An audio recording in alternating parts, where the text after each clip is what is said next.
तूफान और ओलावृष्टि के कारण 6 लोगों की जान चली गई और 4 लोग घायल हो गए। ये जानकर अच्छा लगा कि जिला मजिस्ट्रेट निखिल टीकाराम फुंडे ने तुरंत कार्रवाई करते हुए मृतकों के परिवारों को मुआवजा देने का आश्वासन दिया है। यह भी सराहनीय है कि डीएम रामपथ पर श्रद्धालुओं के लिए छाया और पेयजल की व्यवस्था करने पर ध्यान दे रहे हैं। अयोध्या एक महत्वपूर्ण तीर्थ स्थल है और श्रद्धालुओं की सुविधा का ध्यान रखना आवश्यक है।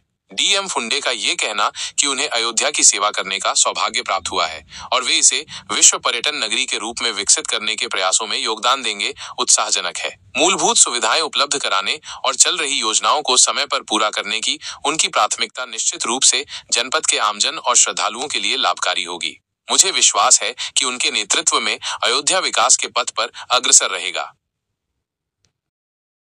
गौरव का विषय है। अगर आप जैसे बता रहे हैं कि दक्षिण भारतीय या मध्य भारतीय पहली बार जनपद में जिलाधिकारी का चार्ज ले रहा है तो, और अगर पहले नहीं रहा तो उसके ऊपर तो मैं कुछ नहीं कह पाऊँगा, लेकिन जैसे मैंने कहा कि मेरे लिए गौरव का विषय है अगर मैं पहला मध्य भारतीय या दक्षिण भारतीय हूँ जो यहाँ पर चार्ज लेगा और कार्य करने का मुझे अवसर मिला।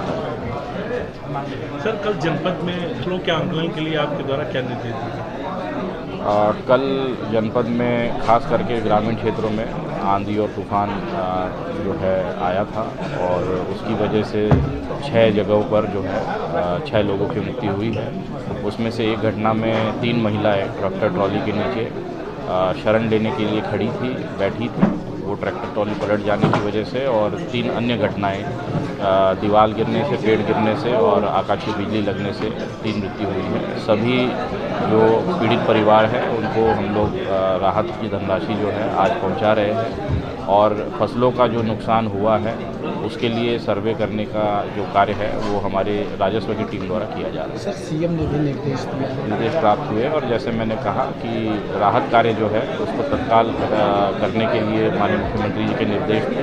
मुआवजा धनराशि जो है वो माननीय मुख्यमंत्री द्वारा आज ही सभी लोगों को पहुंचाने के भी निर्देश दिए गए, उस दिशा में कार्रवाई की जा रही है। जो भी मुख्य तीर्थ स्थल है, जो भी मुख्य पर्यटन स्थल है, वहाँ पर क्या व्यवस्था है इसके संबंध में बैठक करेंगे और ये हम लोग सुनिश्चित कराएंगे कि जितने भी श्रद्धालु या यात्री यहाँ पर आते हैं, पर्यटक यहाँ आते हैं, उनको धूप में छाँव की व्यवस्था, पानी की व्यवस्था, अन्य जो भी व्यवस्थाओं की आवश्यकता होगी उसको सुनिश्चित कराएंगे।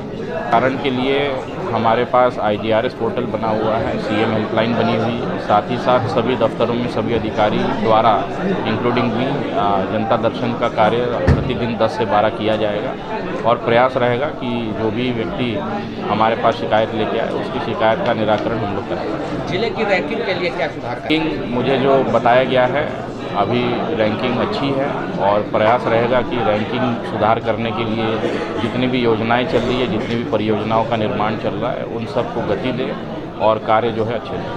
जनपद में सर 2 परियोजनाएं बहुत बताया गया है कि जो परिक्रमा मार्ग है दोनों भी, वो परिक्रमा मार्गों का निर्माण कार्य चल रहा है, शायद चौड़ीकरण का कार्य चल रहा है। उसका निरीक्षण हम जल्द से जल्द सबसे पहले वहीं करेंगे और यदि कार्य में कोई बाधा है या कार्य की धीमी गति है तो उसको तेज़ करने का कोशिश करेंगे, समय से परियोजनाओं को पूरा कराएंगे। सर, एक संबंधित सवाल है कि तो उसकी जांच कराई जाएगी और जो भी अगर कोई व्यक्ति या कोई डॉक्टर इस प्रकार की कार्रवाई कर रहे हैं तो उनके ऊपर हम लोग जो है अनुशासनात्मक कार्रवाई करेंगे।